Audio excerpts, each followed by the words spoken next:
What if we all had another brain, Bill? Are you recording? Are you baiting me? No, not at all. No. All right, I got more crap I was going to do at the beginning. Okay. So it'll be awkward again. We'll see if I can pull it off. We'll just do it 5 weeks and then... This'll cinch that round of award for us. Yeah, no doubt. Go for it. How do you do? We're about to unfold the story of Ghost of Frankenstein. My son, would you destroy that which I, your father, dedicated his life to creating? What if it had another brain? Whose brain? Your brain. Bother! What good is a brain without eyes to see? I warned you that you might regret this action. We warned you. You've been warned. Welcome back to Frankenstein Minute, the podcast that dissects the Universal Frankenstein film series minute by minute. I'm Bill Evenson. That it does, and I am Tom Lang. That it does, and that you are. And that I am. And that you join us for minute 37 of 1942's All New Thrills, Oh, The Ghost boy. of Frankenstein. See? There you go. Well done. Thank you. And you said you had something Well, I was just going to say, if you're a Patreon and you're listening to this on our release day, which is Thursday, February 1st, this is the day Mary Shelley died in 1851. Oh, it is, isn't it? Always nice to acknowledge Mary Shelley, especially since we're at a point in the film which is really Frankenstein-y. You know what I mean? It is kind of Frankenstein-y. These films get off on tangents, but this is a fairly Frankenstein-y part of the film. It's one of the last actual really Frankenstein-y things for a while. For a while, yeah. And it goes a bit off the rails. It goes off the rails, and then we get back on when Karloff rejoins us. Yeah, Karloff is a big fan. Yeah. Okay. If you are joining us... Of this podcast. Well, he did an introduction for us. Interestingly enough, and what a segue, if you're listening to this on the regular day, this is February 2nd, the anniversary of the day Boris Karloff passed away in 1969. Or maybe I should say finally passed away in 1969. After watching so much of his later work, the guy really worked until he was just about ready to fall over. And fell over. And literally, because those 4 Mexican films that we did, the episodes about the special episodes, bonus, whatever they're called. They're bonus episodes, and you can get them if you sign up for patreon.com/Frankenstein Minute. And we had some surprising things to say about them. The story goes, and Jack Hill tells this, and he should know because he directed the sequences shot in L.A. Yeah. Fully expecting then to shoot the rest of the films in Mexico, and was only found out that he wasn't going to when the films were released without his... I didn't know that. Yeah. That's funny. But he always said that they would rehearse, and Karloff would get up out of his wheelchair and take the oxygen off, and Jack would be like, no, you don't have to do that. This is just a rehearsal. He's like, no, this is my job. I'm going to do it. Yeah. To the very end, when he absolutely did not have to, he gave his all. Also on this day, Luis Enrique Vergara died in 1970. Who is that? He was in the Spanish Dracula. He played, was he Renfield? No. Oh, I bet he was. I think he's Renfield. And he's great. I think he is. Mm-hmm. And also, one last comment that's sure to get us a Rondo Award. Mm-hmm. On February 2nd in 1946, Rondo Hatton passed away. Oh, right. See, there we go. I tied it all together. It all ties together. This day in 1964, my friend Tim was born. Actually, shout out to, if I don't talk to you, Jeff, happy birthday to Jeff. Okay. Did you say last names? I don't Jeff. Not today, but or tomorrow, or the next day, but the following day. Oh, all right. Before our next episode. And I think, is this... Oh, now see. I'm in Cancun right now. Are you? Yeah, I'm in Cancun. It's amazing what technology can make it sound like you're right in the room with me. It sounds like I'm right with you, yeah. I'm in Cancun sipping drinks on okay. Anyway, Ludwig continues to have a talk with the, quote, ghost of Henry. Yep. And every time they show that Henry superimposed over something, then Hardwick walks up to it really, really, really close, and the ghost isn't there anymore. And he's like inches away from things. And staring at the thing where he was. Yeah. So we talked last week about how, the second unit director shot all these inserts of all this stuff, and they stuck Hardwick's face over it as a ghost and it didn't quite work. Well, the way this is staged indicates to me that it was all done deliberately. Yeah. None of that was accidental. Yeah, that's true. Yes. You know, now like, oh, we got He's this supposed to be chasing the little head around the room. Little pixie the head. little bust, I want to say. Torso. It's like Yeah, a bust. it's a bust. Essentially. The Bust of Frankenstein. The Bust of Frankenstein! Love it. There's our episode title. I do want to say the first thing he says, if you're, I don't know, you're going to say what the first thing he says No, is? you go right ahead. He says, the monster you created is in its self-destruction. I really like that a lot. I think that's a great, it's a cool line, and it adds to this sort of the mystique of the monster in a way. Yeah. The monster is in its self-destruction. And because I think, you know, there's no lessons learned in these films. Everybody loses all the time. Yeah. And you kind of wonder why that might be looking back, because, you know, well, it was just a couple of mistakes. You know, you didn't know you couldn't throw the girl in the water. And, you know, you can kind of write off a lot of this. Yeah, but it's a nightmare what's happened. Yeah. It's really awful. It really is terrible, yeah. And it's fair to say that, you know, you might almost call it a curse of Frankenstein. You might go that far. Yeah. So the monster am become destruction. I don't know what I that was is. quoting Robert Oppenheimer, quoting something else. He said after they dropped the atomic bomb, "I am become death." Yes. It was my pathetic attempt to reference. I didn't see Oppenheimer. I haven't but I know either, that but quote. yeah. The other thing is, this reminds me of, and it probably is a better segue to what you were just saying about him following him around the room. He's always going to, or I don't know if you said this exactly, but he's always going to where he just was. Yeah. And that reminds me of a film that's one of my favorite films, actually. It's a classic. It's called The Empire Strikes Back. I actually didn't mean to mention Empire Strikes Back 2 weeks in a row. This block of five, every week there's I'll try. We'll see. Empire Strikes Back. We'll see. Well, it's one of my Reminds me- favorite films too, so go right Good. ahead. And do you know what I'm going to say here? I'm not sure. It's where Vader is, and I wrote here force throwing, which is probably a term now, because I'm people sure everything has a term. take things that were meaningful in my youth and they make Brand it. terms to refer to them because they're probably video games. So that's a force throw. They brand it, I'm sure, yeah. Yeah. And I noticed it the other day when I was looking up something about Godzilla. They refer to Godzilla's powers. There are things that Godzilla does. He does this and it's called this. He does that and it's Yeah, called that. right, And I'm just right. like, oh God, who's documenting all this Yeah. crap? Yeah. But anyways, Vader is what I call force throwing a bunch of objects at Luke, and Luke is dodging them. Yeah. And it's supposed to look pathetic, but it's as pathetic as here. Something hits Mark Hamill in his left arm, and then 2 seconds later he swings at it like he's going to hit the thing, and then the next one hits him in his right arm. It works fine because he's supposed to be really disoriented, I guess. I think it works just fine. Yeah, it is Pathetic. awkward. It is awkward and yeah. pathetic, but I think it's supposed to be. It's supposed to be, yeah. Yeah, so And I never thought of that as being inappropriately awkward. You know what I think part of it is for me is, and this you'll remember this too from when we were kids. They would always show the behind the scenes stuff, and they'd show it on TV. Oh, yeah, like, I don't know yeah. if they do that on TV. Is TV TV still isn't on? even a thing Yeah, it's not anymore, even a is it? thing anymore. But those behind the scenes, Yeah, they would have stuff, those specials about those specials, where they would claim they made up every special effect known to man. I suppose that's probably true. They did make up Go Motion, which is pretty clever. Did they make that up? Because I thought that was done beforehand. Oh, really? Well, Done in shows what I know. Dragon Slayer, I think, did it first. Really? Oh, I there think you go. so. If You're people talking don't about know what Go Motion You're talking about is, the Tauntauns, right? The stop in motion. the one I was thinking of the Walkers, but could be true with the I think it's concept both. of Tauntauns I as think well. it's both. If people don't know what we're talking about, somebody noticed that stop motion animation doesn't look real. It has what's called a strobing effect, because what's happening is there's no blur There's no to blur. emotion. It's always It's always sharp, and Yeah. so because of that, it doesn't always look real. Yeah. So Go Motion, basically what they would do is when the walker is supposed to move his left foot, they lift his left foot, and then right before they snap the picture, it moves slightly. somebody flicks it Yeah. with his, flicks the leg to Yeah, so it moves a little slightly, bit. so there's a slight blur to it. Yeah. Yeah. And it does work really well. Apparently. It does work well. I mean, you can still, I can still see that it's stop motion, which is not a criticism. No. I love stop motion Oh yeah, I animation. mean we're Dino Stamatopoulos fans. Yeah, There's so a lot of stop obviously, motion there. yeah. But like also I don't know, Rudolph and that kind of stuff. Stop motion, yeah, or Ray Harryhausen stuff. Well, Del Toro just did the Pinocchio, and it's gorgeous. It's beautiful. Okay, I haven't seen it. It's amazing. Okay, so here's the thing that I think about this, and we kind of went off on a tangent as usual, so I'm kind of just talking generally. Are we supposed to think that he's drifting amongst his machinery? Is the fact that he's like, here I am on my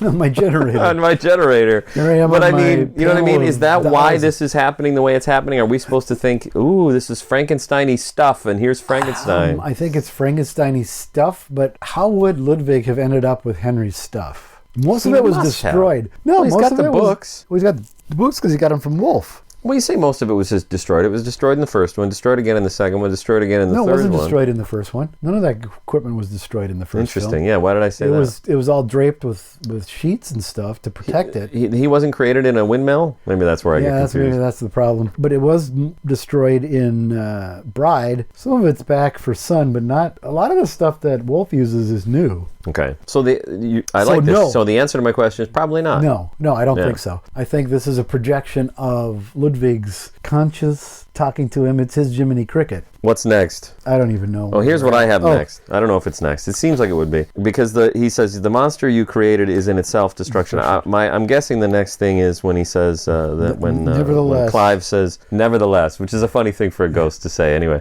Well, nevertheless, let's move on. Think what you want. But Nevertheless, I was near to solving a problem that has baffled man since the beginning of time. Women? Bull! That was a for I don't love baffled. I think maybe that word's been overused since Baffled? 42, but it just seems like the context of this, it's all very dramatic and sort of timeless. And then he says, a problem came close to solving a problem that has baffled.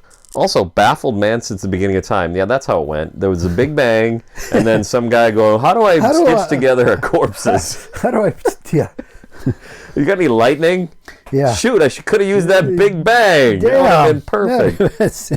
Anyways, I don't love baffled. I think it's weird. But I think it must be just me. I think the whole thing, but baffled mankind since the beginning of time is kind of hyperbolic a little bit. Very hyperbolic, yeah. And from that standpoint, I totally get it. That's Henry, right? He Yep. knows what it feels like to be God. You So, don't get hey, more hyperbolic than I guess that. not. Yeah, but Baffled. nevertheless. Nevertheless, some of it doesn't quite work. Yeah.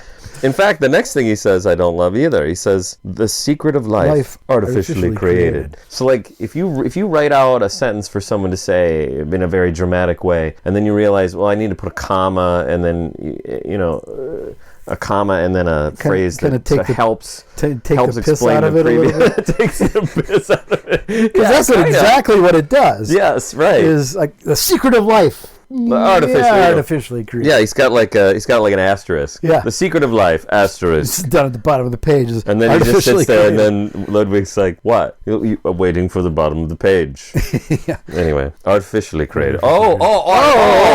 I see. That's what's so baffling. Because to be honest, the secret of life isn't so baffling. It's all over the place. Yeah, and I think the script phrases it better. Okay, what another segue. I wonder actually. So here's the thing about this. I have some stuff from the script in my notes, so I wonder if it's the same thing. Well, the line that he says, that Henry's ghost says, is, no, that is not important about the creature being destruction. Oh, okay, Says, interesting. that is not important. It is the answer to a secret that has baffled man since the beginning of time. Life, ... artificially created from elements from which all life must spring. Okay, that's way better. Yeah, it's much better. Wow, word. that solves that problem completely. Yeah, actually. pretty much, doesn't it? Yeah. Yeah, he's stuck for time. Yeah, Apparently. he's like, Listen, drop that last part you of think it. it's easy to project yourself from the afterworld? God, the headache I get after this. It always gives me a headache.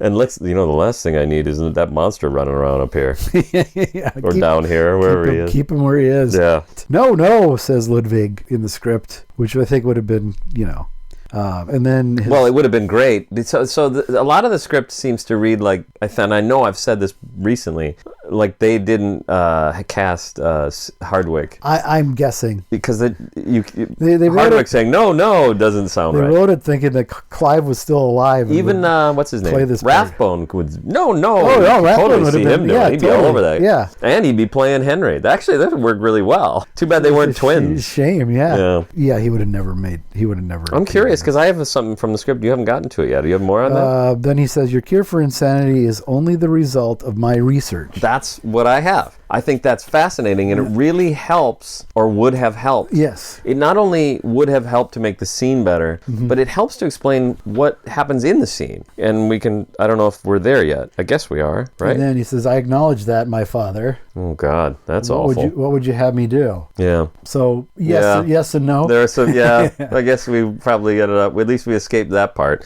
But I like your cure for insanity is only the result of my research. It's easy, at least for me, going through this minute by minute, to kind of forget what's happened. And so what we're talking about is this great accomplishment that we saw earlier in the film. I'm just assuming this is it, is he took a brain out of a body, submitted it to surgery. Did some stuff to it. Did some shit to it. Threw it back in. Messed with it for a little bit, and then stuck it back in. In the movie he says, but it brought death, Ludwig says to Henry about creating life artificially. Yes. But it has brought death to everything that is touched. Not Igor, not Wolf, Right. not Elsa, Right. not even Peter. Not even Peter, not For that matter, Krog isn't dead, neither is New Elsa. right. All these people have been touched by the New monster. Elsa. Wasn't that a show with Queen Latifah, Touched by a Monster? What? No, Touched by an Angel. I don't know. It was really bad. That's You had to go and do Queen Latifah. I don't know what that is. Wasn't she in that? Probably. I don't know. Let's just go based on the title, Touched by an Angel. It's either the greatest show or the worst show. Yeah, I think It'd be the greatest show if Touched by an Angel was about people that were getting molested. That would be the best show. Well, its original title was Touched by an Uncle, but You know what? I acknowledge that, my father. What would you have me do? That was in the script. In the film, he says, but has brought death to everything it's touched. Yeah. Henry floats over what Bill described as women's panties made of Christmas lights. Yes. Yep. Thanks for reminding me. Yeah. Well, Because now I can't watched see it as anything else. Well, I watched it with Jackie and didn't mention that, and she said it looks like a necklace, which it does. It kind of does. Yeah. Like a pretty like elaborate necklace. And to be honest, since we're talking about it, this is our podcast. It doesn't look like anything else. What is this thing? It's like a piece of glass. It's a piece of plexiglass with lights stuck in it and Yeah. holes drilled in it. Yeah. And when it lights up, only the bottom little V shape lights up. I have no idea. Yeah, and I didn't notice, one of the problems, because he's chasing this ghost head around the room, is I didn't notice until researching this that he's standing right in front of that's right above him too. So again, it looks big, and then they show him, then it's little. At least then it's not really prominent on the screen, because I never noticed it before. And also the way he's standing, it's above him, so it adds to that notion of this being like a, I always want to say a soliloquy. I think I always use that word wrong, but like a monologue, like a it's his thoughts, and he's looking up. Yeah. But he's not. He's looking at that stupid thing up there. Yeah. And the ghost, it starts really large, the ghost image, and then it floats back. Yeah. Towards the lighted panties. Yep. And says that. Excuse me, I'm going to be in these panties now. Yep. That is because unknowingly I gave it a criminal brain. One thing I like about this is that it is a callback to the original film. It is. It's kind of fun that we're doing these deliberate references to the original film. Right. So often, here's what I wrote here. So often, apparently I got ahead of steam. So I wrote, so often sequels add stuff that wasn't in the first film, like Marty McFly reacting to being called a chicken was one that I noticed. I'm like, that didn't happen in the first one. Or Jason Voorhees being afraid of water.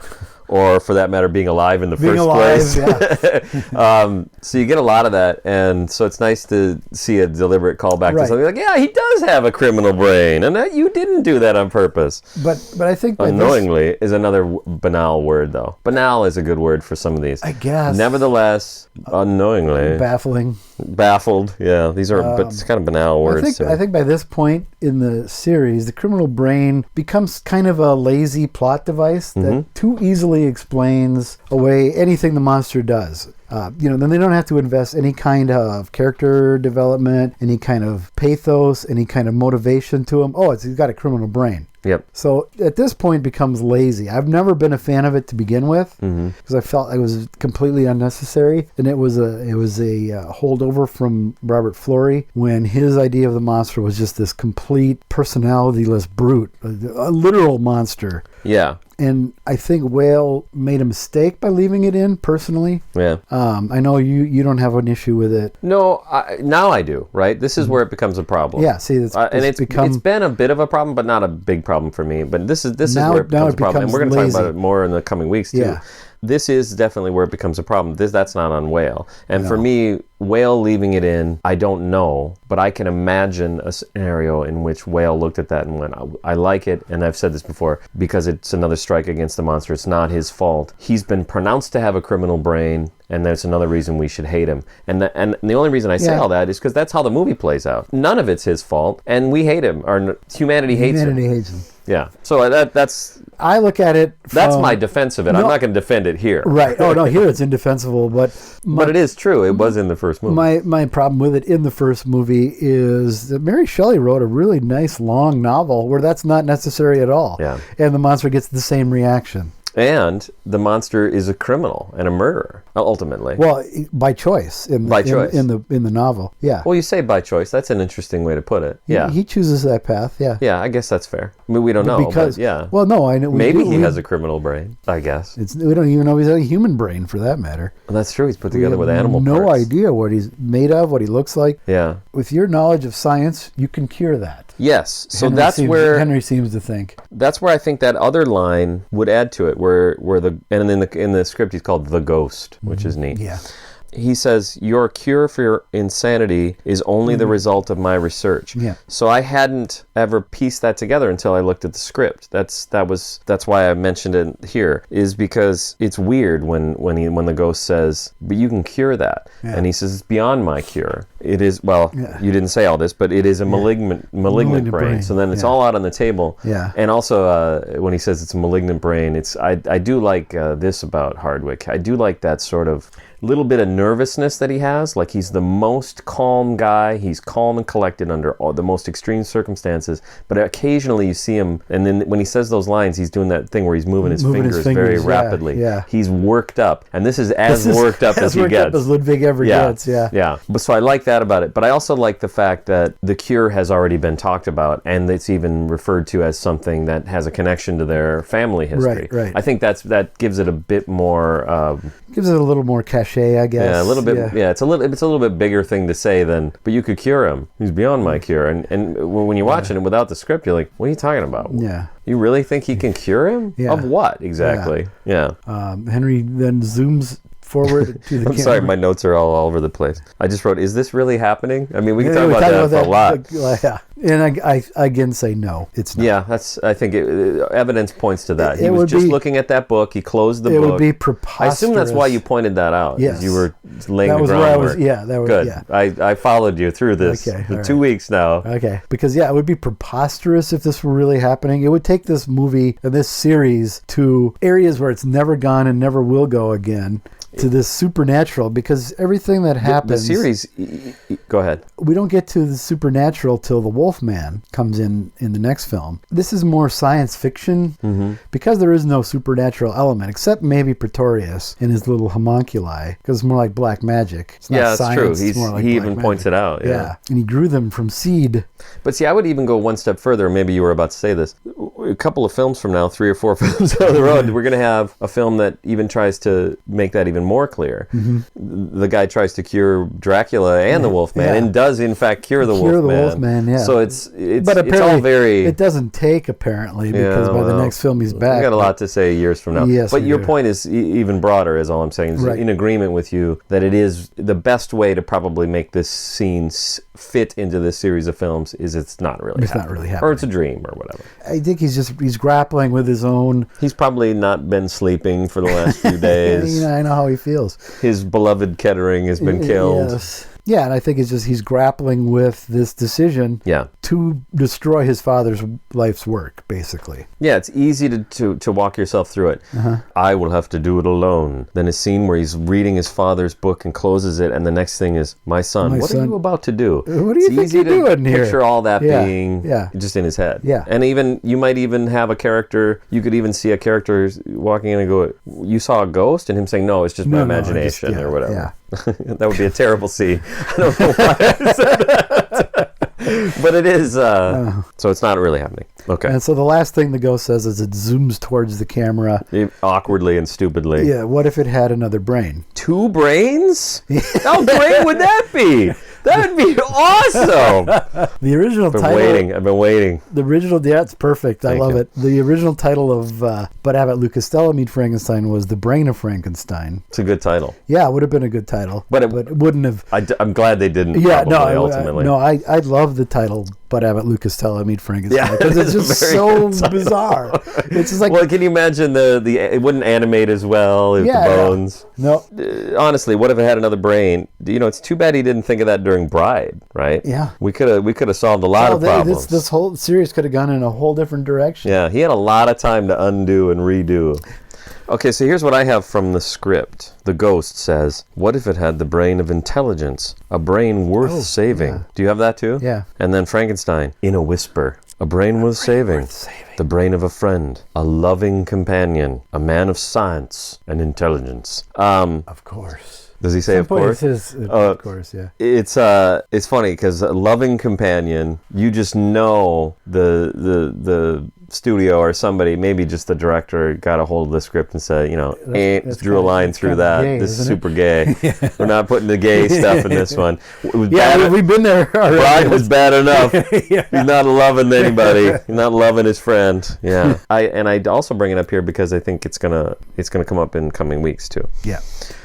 So he crosses over to Junior, who it's even more evident that he hasn't been restrained because still we didn't see his left arm unrestrained, and the broken strap is sort of sticking up. Oh, that's funny. Yeah. That's good continuity, I guess. Oh yeah, no, it's great, and I'm not sure if it's Although, you know what? The continuity is probably because Cheney broke it. They're probably Yeah, like, like, we're supposed to seal this back up, but look what he did to it. It's like the plate glass Brute. window coming up in a Mummy movie a Yeah. few years from now. Yeah. Well, I'm not sure if it's him laying there or a double. oh, interesting. 'Cause Okay. the angle is hard to tell. Okay. Because the face doesn't look as puffy. Because last week, I don't think I mentioned it. Definitely, it was him. Yeah. And he's just laying there. So it probably is, but from the angle at the end of this minute, it's a little hard to tell if it's him or not, because it's like the jawline looks a little more defined than Cheney's was, because it doesn't look as puffy and pockmarked.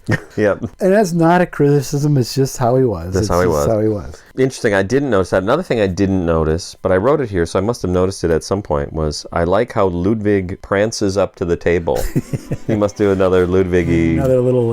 prance. I don't know if you noticed a few weeks back when he is going into the lab. We talked about it. The image that I used for the graphic for that episode, he's on his tippy toes. Yeah, I think you did. I think I did notice that. Any more questions, wise ass? Okay. All right. So And now, the sound of the music can only mean one thing. thank you. That sound of the music can only mean one thing. It's time for got any more comments? I think I changed it because you didn't seem to like. Oh, that's right. You didn't like pre-questions. Pre-questions. So I think I might have just changed it to got any comments, wise ass. No, I know what I did. I changed it to got any wise ass comments, wise asses, which I thought was an amusingly awkward way of saying that.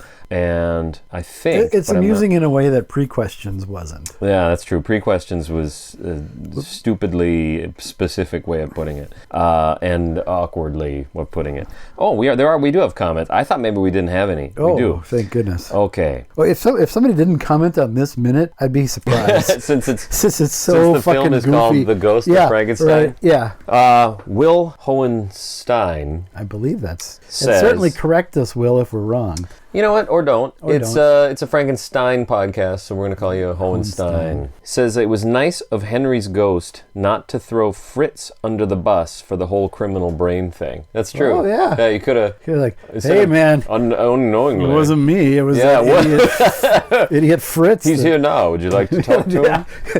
grabs him by the hair, pushes him forward. Pushes him forward. You suddenly see his bust. You know, Yeah. it's just his one hand. Yeah, tell him what you did. Tell him. You tell him.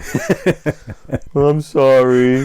I'm sorry. You're doing the Laurie version. Yeah, This- they're so close. I They mean, are. It's Yeah. hard not to do. Have I talked about this before? I think there's an interesting history to that voice, that role, where by the time we were kids, that character's name was Igor. Yes. And he sounded like Peter Lorre. Yes. which is weird because nowhere in the it doesn't history start out at all that yeah. way. Yeah. If people don't know what I mean, I'm not saying he was played by Peter Lorre. I'm saying But anytime- that character in any cartoon. Any cartoon or TV skit. There was one, or, like a TV skit I sent. I Yeah. can't remember where it was even from. Was it from Saturday Night? It might have even been Saturday Night Saturday Night Live when it was Madeline Kahn. That's the one. Yeah. Yeah, I think there's a Peter Lorre. It's Paul Schaefer, Yes, isn't master, it? yeah, Paul yeah. Schaefer, isn't it? And some of that might be Paul Schaefer. Some of that might be, what is that cartoon, the Rankin Bass? Is there a Peter Lorre in Oh that yeah, movie? it's the Mad Monster Party. Is there one? Yeah, he's maybe that he's contributed to it. sort of the concierge or the head butler at Castle Frankenstein. Is his name Igor too? His name is to boot? Yetch. See, Yetch, because somebody pointed Harvey out- Kurtzman wrote the script, so of course there's a character Oh, named of Yetch. course. Interesting.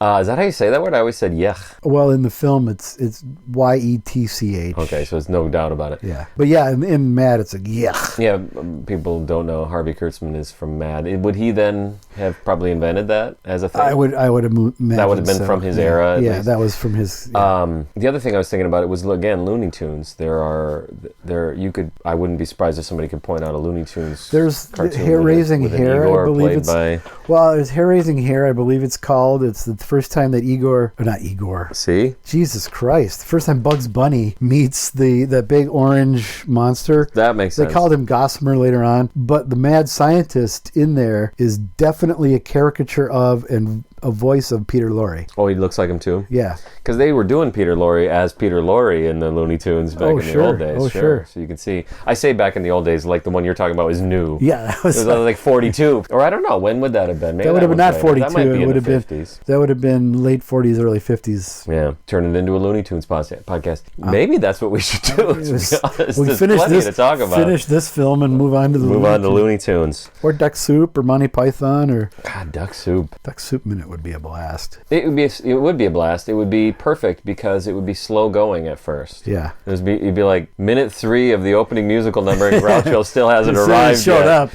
yeah. Okay, Mike Herman writes. Oh, thank God. Yeah. It's a shame Colin Clive had to turn down the role because he was busy being dead. Yeah. What is that a reference to? Busy being dead. Because he was busy being dead. That sounds familiar. Anyway. It sounds like a Sounds like a Douglas Monty Adams. Python. You can picture... Douglas Adams or Monty Python, yeah. Oh, Douglas Adams, sure. Anyway, Cedric Hardwicke playing his son seems off, but it's more palatable than him playing Henry Frankenstein, which is just ridiculous. I think there'd be an electrical short if you tried to channel even a little bit of Clive's manic energy through Hardwicke. Yeah. Yeah, no, I think Yeah, the Earth exactly. would spin off its axis and crash into the sun if that were to Yeah, happen. yep. If he did, yeah, like we said last week, if he started doing his God speech. Okay, so I'm going to clear these out. These are done. Da-da-dee, what did I do here? Well, you sent me a whole long list of comments that Yeah, we you know what it received. is I thought I tried to be clever and make this easier on myself, and then erased some stuff. Perfect. So previous comments, I don't know what this is a comment Previously to. on Frankenstein. Previously on Minute. Frankenstein Minute, this works perfect. Did I say what the comments are? Did I do that speech at all? Listen, go to patreon.com/Frankenstein Minute, sign up for the Wise Ass level, and you can make a comment on every single minute. And Before it airs. before it airs. Yeah, that's true. Well, no, before it's recorded. So if you're a day late or whatever, you Maybe might we miss should look at the comments first before we do our stuff. No, I think it's worked out great. No, Because it has. That, in that one, Mike Herman mentioned something we talked about, Yeah. which is, the thing I said about whatever. about Hardwicke the playing thing about Clive. the thing about that Hardwicke's stuff. stellar Clive impression. Mike Herman wrote in response to something. Perfect. He wrote, Tor Johnson was on You Bet Your Life. Yes, it's hilarious. It's a fever dream. He has magical chemistry with Groucho. I'm tempted to say I haven't seen it, but I'm sure I've seen it. I'm sure you have. probably have it's seen it. it's pretty funny. I mean, it's Groucho. It's You Bet Your Life, so of course it's funny. Well, that's a good point. You Bet Your Life is an amazing phenomenon in that respect to me, because Groucho didn't set foot on a movie set without a script, Right. you know. And You Bet Your Life, some of the stuff are bits, but They're not- mostly, like the best parts bits are just stuff out of Groucho. Groucho's mind, Yeah. right there. What they would do is they would obviously screen the the contestants ahead of time. Yeah. And they would have a chalkboard with points for him to mention. Okay. To get the conversation going. Yeah. But the funny stuff was him. Yeah. And the other thing about that is him on Dick Cavett show. How many times do you see somebody on the Dick Cavett show and think they're no match for Dick Cavett, basically? Right. Yeah, like most of the time. Most of the time. Yeah. I was going to say, actually, you don't see that because you don't just sit down and watch Dick Cavett show. You watch the greatest ones. Yeah. Well, so you're usually watching someone somewhat formidable. But Dick Cavett wouldn't let that happen either. That's true, too. He was a good enough host to not let that happen. That's true. But him bouncing off of Groucho, and then the stories he tells about it, too. Yeah. Groucho clearly had a great wit, and it's just hilarious to think. The guy we're seeing in those, in Duck Soup, say, what is he by then, 40? Yeah, pretty much. So he's been around the block doing bits written by other people. Well, see, he was born in 95. And so Duck Soup is 33. Duck Soup is 33. So he's 33. 38 is room service. He probably is 33. Yeah, no, I know Duck Soup was released in 33. Okay. Wow. I know that for a fact. So he's almost 40. Yeah. But he's just an actor that's been playing this role. He's obviously they had input. It's I shouldn't have said it the way I said it.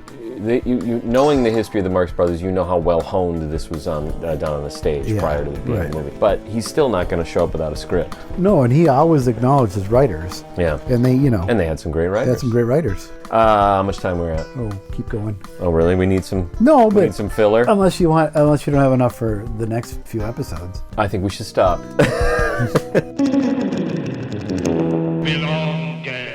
But